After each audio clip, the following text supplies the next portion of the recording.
As we continue here to the halfway point of our week, it also is our calendar page, as Wednesday is our final day of July, and then we head into our final month of the summer months into August. But here, as we look at our July summary, we are noting that we've nearly had an average temperature, especially between some cool down in the temperatures, but some heat, averaging that out, fairly seasonable summer month.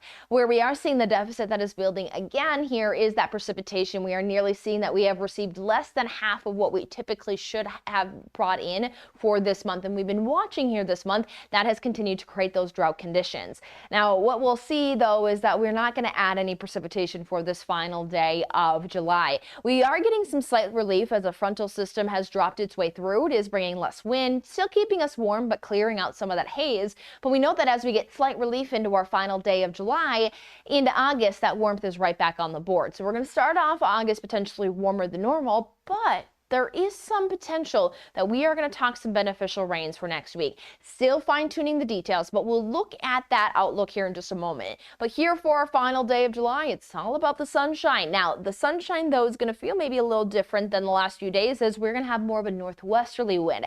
We've been dealing with more of a southwesterly wind that was bringing the fire weather concerns with the warm and dry air. This northwesterly flow is going to hold those temperatures back as well, even under some sunshine, as we are going to note that we're going to stray a bit closer to what's more seasonal for this time of the year. Still warm as we top off at 89. That's still above that average high of 83 for Cheyenne, but we note that we stray even from those triple digits in the Nebraska Panhandle. Lusk even holds to 86, Medicine Bow at 84. So still summer-like feeling, but some relief from really that strong building of the heat we have seen.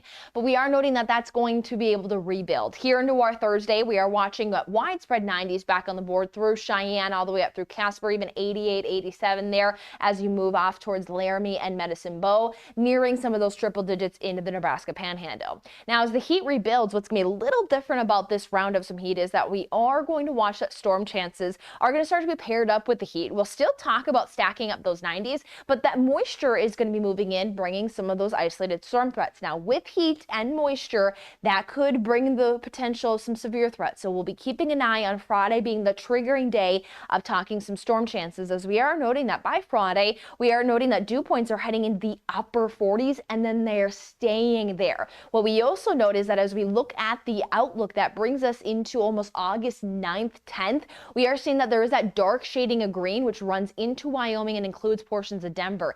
That is some potential beneficial rainfall. So we'll be monitoring the conditions for late next week for some potential to these wet weather conditions. But again, still staying pretty warm through Monday. So still take those precautions for heat, but we'll also be watching that storm threat.